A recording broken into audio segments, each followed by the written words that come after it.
Muito bom dia, boa tarde ou boa noite a quem esteja assistindo a essa vídeo apresentação.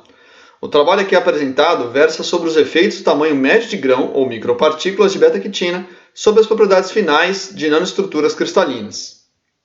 Em suma, o conteúdo engloba os propósitos aos quais se destina tais estruturas, a influência das variáveis estudadas sobre a performance, caracterizações efetuadas, resultados e finalmente conclusões e perspectivas.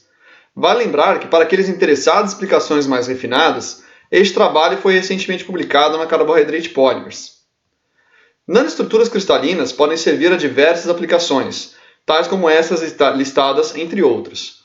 De forma breve, aqui utilizamos um método bastante reconhecido que envolve o uso de ácido a quente para rompimento dos domínios cristalinos e amorfos, de modo que a morfologia final das nanoestruturas traduza dimensões regulares. No entanto, nunca antes deste trabalho foi estudado o efeito do tamanho de grão, o qual impede maior ou menor acessibilidade do ácido frente a esses domínios, e, consequentemente, em diversas propriedades finais. Essas foram as técnicas de caracterizações utilizadas, as quais envolvem diferentes microscopias, caracterização da estrutura sob a influência da morfologia da beta-quitina antes e depois da reação, com ácido pelas técnicas de RMN no estado sólido e também no domínio do tempo, e da RX.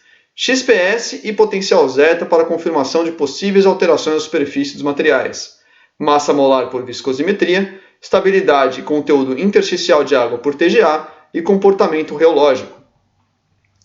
A FM, assim como o TEM, não apresentado aqui, indicam que o tamanho e distribuição do comprimento, largura e a razão entre estes variam conforme o tamanho de grão inicial da beta-quitina, sendo o tamanho e distribuição dos cristais tão mais deslocados para maiores valores, quanto maior a granulometria média. Vale destacar que a nomenclatura S é para small, enquanto L é para large. Pelo RMN de estado sólido, CP+, nota-se que a estrutura foi extensivamente preservada, porém com algumas pequenas diferenças no perfil de alguns sinais. Ao aplicar o método da deconvolução dos sinais dos carbonos C4 e C6, são encontrados valores de cristalinidade a curto alcance muito próximos, indicando, em nível conformacional, a estrutura dos nanocristais liofilizados manteve-se próxima à da quitina de partida. Para a total compreensão deste método, sugiro a leitura de outro trabalho nosso, publicado recentemente, que trata dos pormenores e validações.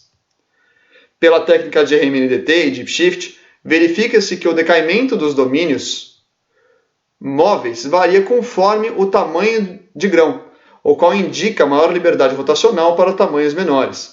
Isso indica indiretamente que quanto menor o tamanho de grão, maior acessibilidade e permeabilidade a espécies pequenas, com as moléculas de ácido.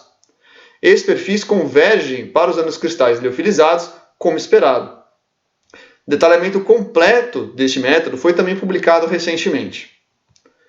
Aqui é apresentado um resumo de diversos parâmetros e, para além do que já expus, verifica-se que tanto a massa molar quanto a cristalinidade, a longo alcance, dos nanocristais, são afetados pelo tamanho de grão da beta-quitina. Resultados do XPS sugerem que estruturas de caráter mais hidrofóbico, indicadas por C1, estejam mais expostas em tamanhos menores de grão, tornando-se também mais expostas à superfície dos nanocristais. Os valores de potencial zeta indicam elevada estabilidade aquosa, muito provavelmente em decorrência dessas estruturas. Já a reologia revela que maior tendência anisotrópica é encontrada em nanocristais provenientes de tamanhos maiores de grão, enquanto que partículas esféricas são mais presentes em nanocristais que descendem de menores tamanhos, confirmando os resultados de AFM. Essas características impactam outras propriedades, como transição sol-gel, rearranjo termo-induzido e relaxação anaelástica. Por fim, tem-se grau de acetilação preservado após a hidrólise ácida, formação de nanoestruturas cristalinas estáveis em meio aquoso devido à exposição de segmentos hidrofóbicos não colapsados, variação nas dimensões dos cristais, índice de cristalinidade e massa molar estão de acordo com o comportamento viscosimétrico e viscoelástico, nenhuma diferença significativa devido à hidrólise ácida aos valores de cristalinidade a curto alcance, com exceção à menor granulometria. Mobilidade dos grupos metila é parcialmente afetada pela granulometria, mas não altera em função do tamanho e geometria das nanoestruturas. E como perspectiva, esses materiais podem ser futuramente delineados como agentes de reforço em matrizes poliméricas ou para a produção de plataformas para biosensores. Gostaria de deixar aqui meus agradecimentos e meu contato. Muito obrigado!